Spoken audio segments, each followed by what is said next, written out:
Mel Gibson is worth close to $500 million. He's lost a mansion to fire, a fortune to divorce, and years of his career to controversy. Somehow, he's richer now than ever. In this video, we'll follow how that money came together, how it nearly disappeared, and how a private island in Fiji fits into it all. Start with the number, because it's the number that gets clicked on. Mel Gibson's fortune sits at an estimated $425 million as of 2025, built from decades of acting, directing, producing, and writing, plus a real estate portfolio that spans continents. Some estimates push higher. Alux places the figure closer to $450 million, and other trackers have floated numbers north of $470 million, depending on how they count his production company's ongoing revenue. Whatever the exact figure, the man who once made $15,000 for his first movie is now sitting on a fortune most people can't picture. That first movie matters because it's the starting point of everything. He moved with his middle-class parents from New York to Australia at age 12, studied acting at Australia's National Institute of Dramatic Arts, and at 23 became a major movie star with the lead role in the Australian film Mad Max, earning only $15,000 for it. That's not a typo. $15,000 for a role that would eventually anchor one of the most recognizable action franchises on the planet. But Mad Max wasn't the fortune, it was the door. From there, Gibson moved into Lethal Weapon, Braveheart, and a string of studio hits that made him one of the highest-paid actors of his era. And then he did something most A-list actors never do. He stopped just taking paychecks and started betting his own money on projects nobody else believed in. That's where the real fortune was built. Not from a salary, from a gamble. While Gibson first achieved global stardom through the Mad Max and Lethal Weapon franchises, the bulk of his massive fortune was built through his savvy as a producer and his willingness to self-finance projects through his company, Icon Productions. Icon Productions is the piece of this story that doesn't get talked about enough. It's not just a vanity shingle, it's the machine that turned Gibson from a well-paid actor into a genuine mogul. Through Icon, he financed and produced films other studios wouldn't touch, kept ownership stakes that actors almost never get, and positioned himself to collect not just a fee, but a piece of the profits. The clearest example, and the one that changed everything, was a film about the final hours of Jesus Christ, shot mostly in Aramaic and Latin, that every major studio in Hollywood passed on. Mel famously spent years trying to get funding for his literal passion project, The Passion of the Christ. Eventually, a frustrated Mel opted to invest $30 million of his own money to finance the project. He also chipped in an additional $15 million for marketing, bringing his total investment to $45 million. That's not studio money. That's Gibson's own bank account on the line for a film that industry insiders openly expected to flop. It didn't flop. The gamble worked. Passion went on to earn $600 million at the box office. Gibson owned 50% of the film's profits. The other 50% went to the distributor, Newmarket Films. After the movie's revenues were all totaled, Mel's personal cut was $300 million. And that's before merchandise and home video. Merchandising for the movie included a surprising range of products, including Christ nail necklaces, bringing Mel another $100 million, and Mel took home a cool $75 million from DVD sales. When you add it all together, Mel Gibson earned somewhere in the range of $475 million off Passion of the Christ, an absolutely staggering sum for a single project. Put that in perspective. Mel Gibson's revenues from The Passion of the Christ range from $400 million to $475 million when all factors are considered, and no matter how the numbers are arranged, Mel Gibson's Passion remains the highest-grossing individual endeavor in Hollywood history. Not the highest-grossing movie. The highest-grossing single payday any one person has ever pulled from one film. Tom Cruise needed 6 Mission Impossible movies to approach a fraction of that number. Gibson did it with one film financed with his own money that every studio in town said would never sell a ticket. That single bet is the backbone of the number you see attached to his name today. It's the reason a guy who made 15 grand off Mad Max ended up with a real estate portfolio that spans Malibu, Connecticut, Costa Rica, and a literal private island in the South Pacific. And it's the reason that even after everything that happened to his career and his marriage in the years that followed, there was still a fortune large enough to survive the hit. Because the hit was coming, and it was enormous. Money like that doesn't sit in a bank account. It turns into houses, land, and, in Gibson's case, an actual island. To understand the scale of the rich life, you have to walk through what he actually bought with it, and then what he was forced to give up. Start with Malibu because that's the property most people associate with him. In 2008, Mel paid $11.5 million for a 5.5-acre home in Malibu, bought from then-married couple David Duchovny and T. Leone. The place became known as something of a medieval-themed retreat. The property included a 5-bedroom main house built in 1996, styled with an old-world theme and heavy medieval design inspiration, complete with stone, stucco, and wood paneling. Gibson leaned into the aesthetic hard. He turned several fireplace mantels into Christian shrines, complete with medieval regalia, including 2 large wooden crosses, rosary beads, and depictions of Jesus and Mary. Even the bathroom got the treatment. The interiors kept up the theme with tapestry wall hangings and a stained glass window in the shower. The estate came with real amenities beyond the theme. The property included a gym, 2 ocean view pools, and access to the La Costa Beach Club and tennis rights. This was a working compound, not a weekend house. The grounds featured an oversized chessboard designed into the lawn, organic gardens, fruit orchards, shade trees, shaded terraces, a tennis court, and a swimming pool. Gibson tried to sell the Malibu compound more than once over the years, listing it as high as $17.5 million in 2017, and then again for a discounted price closer to $14.5 million a couple years later before pulling it off the market entirely and holding onto it. That decision to hold rather than sell ended up mattering more than he could have known. Unfortunately, Mel's Malibu compound was destroyed in the 2025 Palisades fire. The former compound was 5,403 square feet, with 6 bedrooms and 6 bathrooms. The fire didn't just take a house, it took a piece of the aesthetic Gibson had spent nearly 2 decades curating.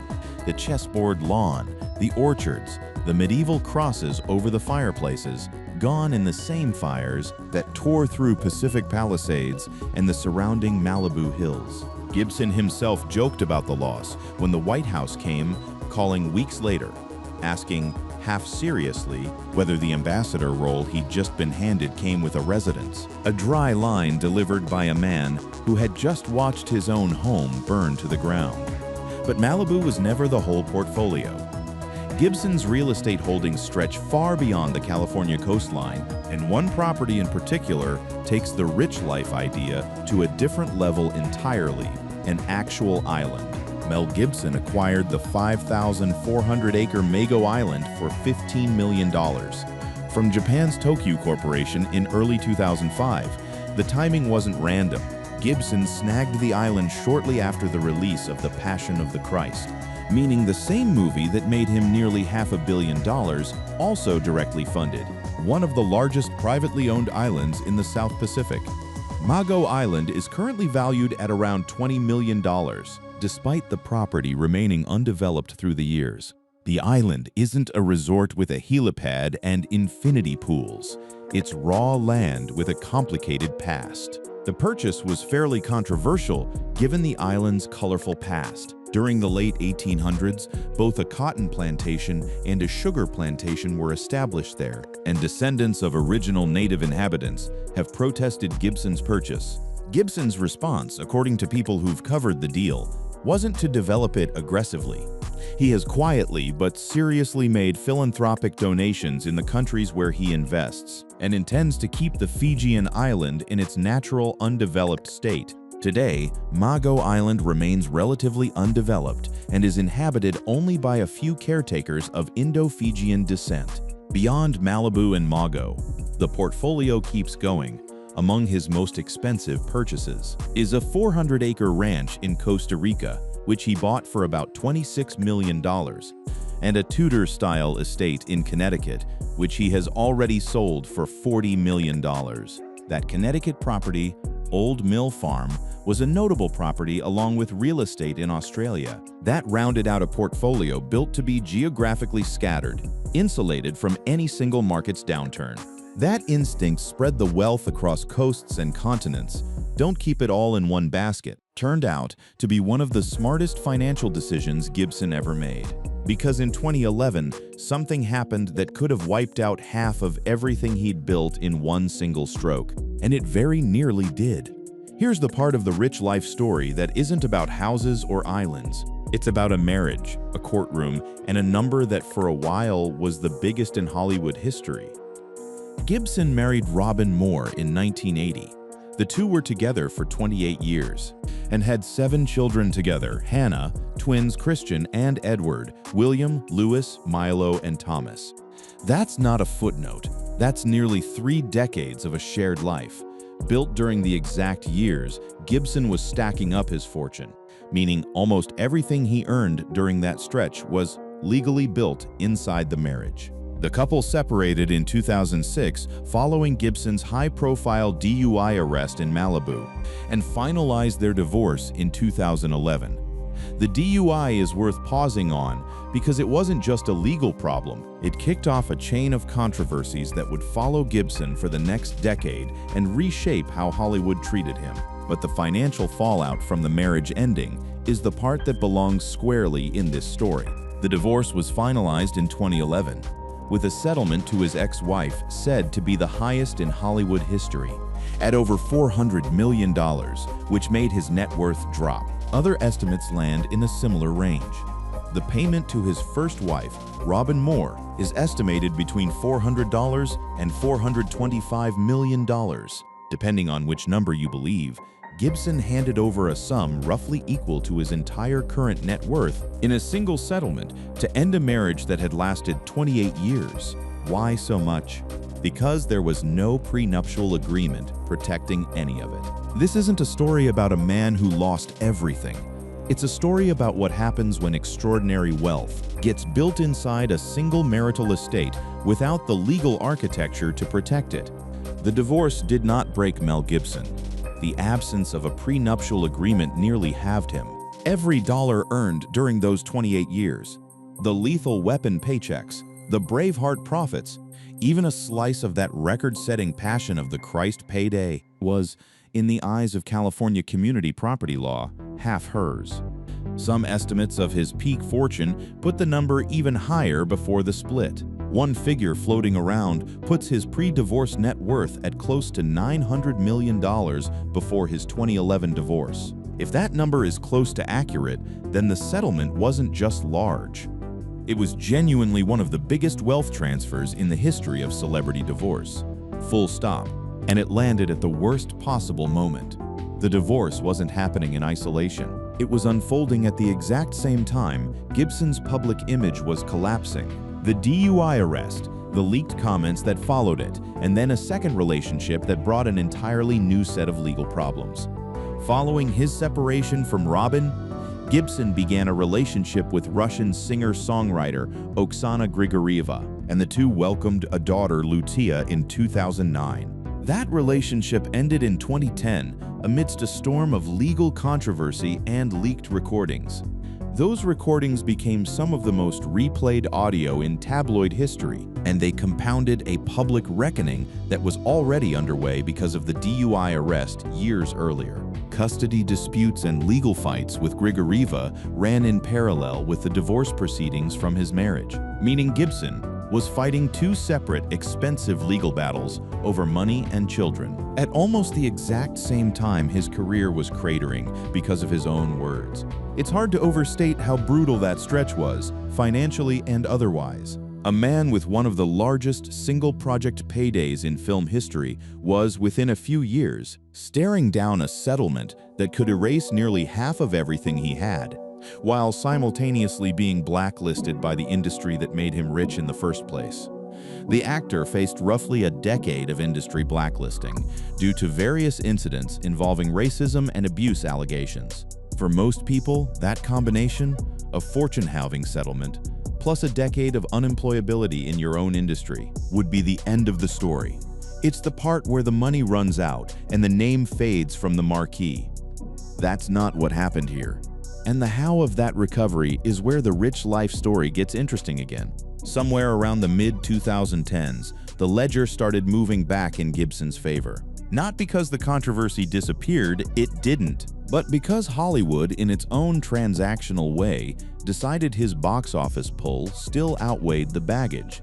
The clearest proof came with a war film about a medic who refused to carry a weapon into combat. Hacksaw Ridge in 2016 grossed $180 million globally and earned Gibson an Academy Award nomination for Best Director, his first major awards recognition in 2 decades. That's the number that matters here.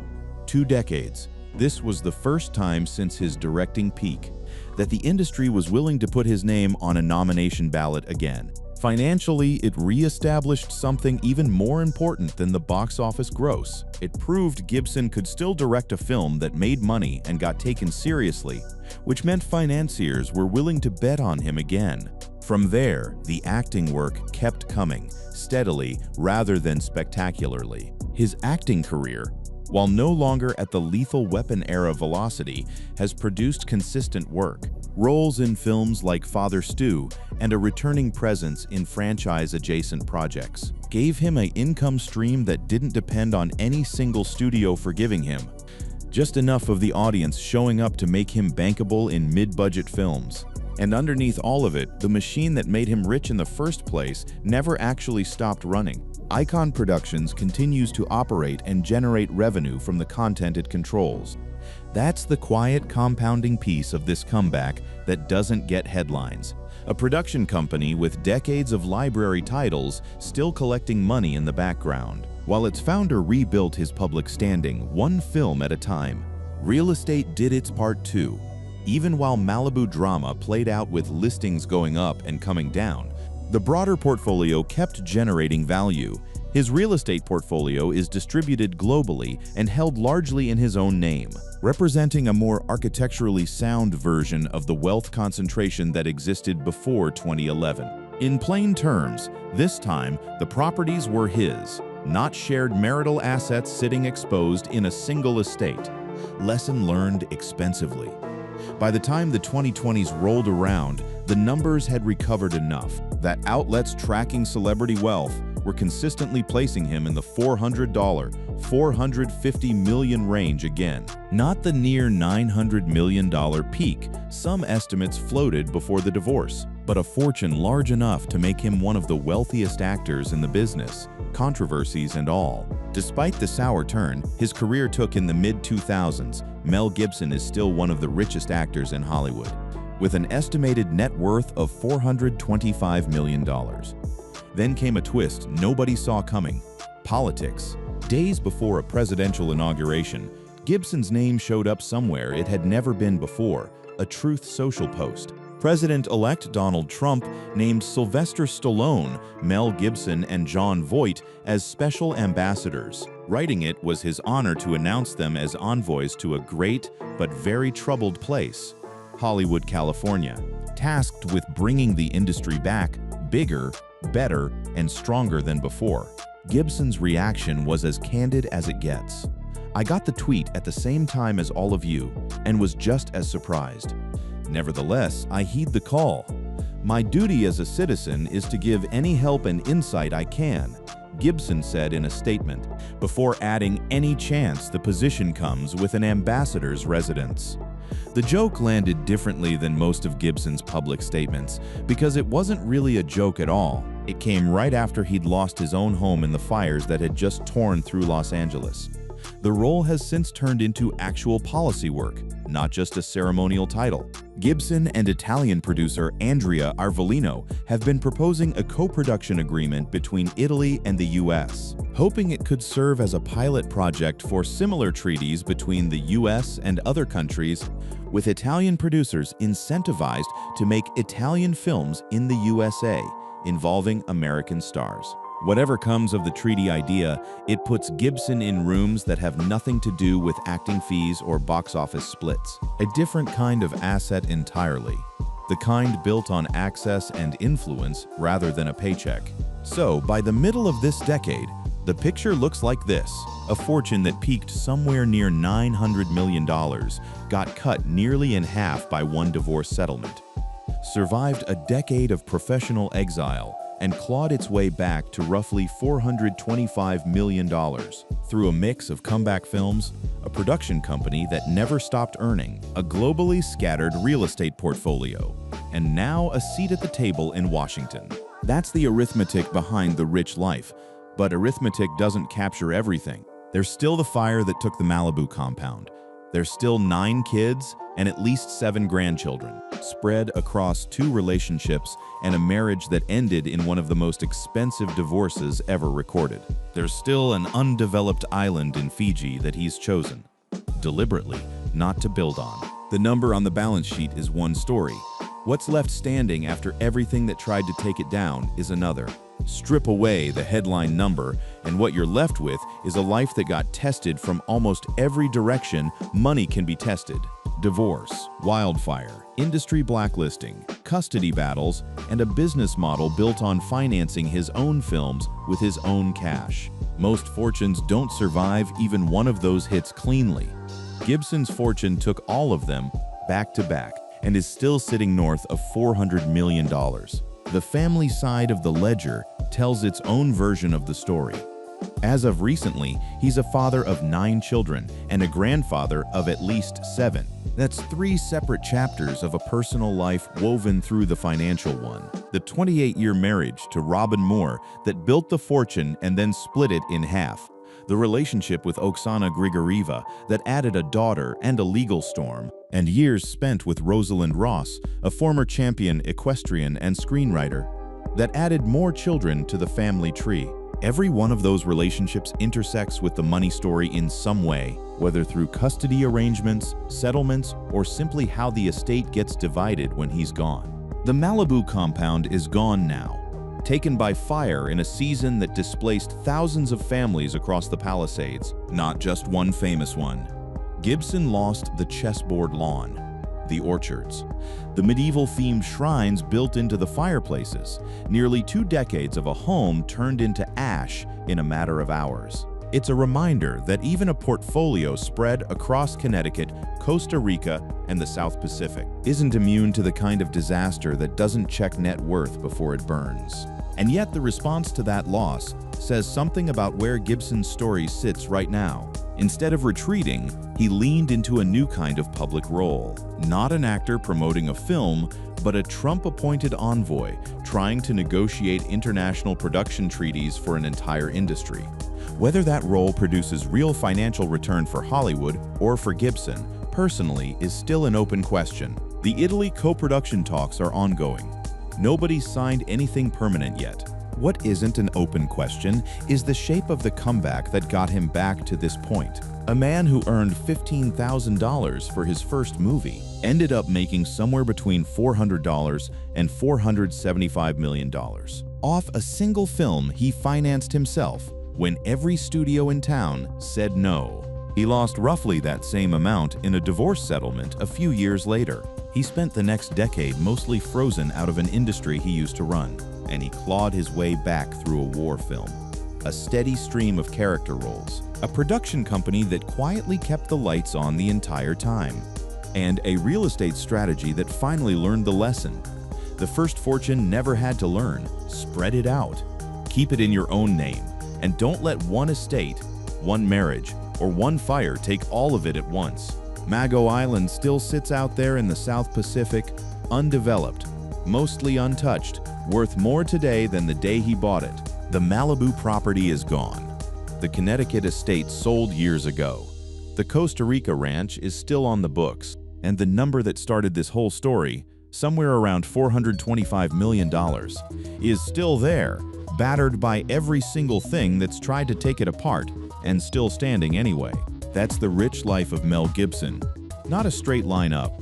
A fortune that got built, nearly cut in half, set on fire and rebuilt anyway. One gamble, one lawsuit, one comeback roll at a time.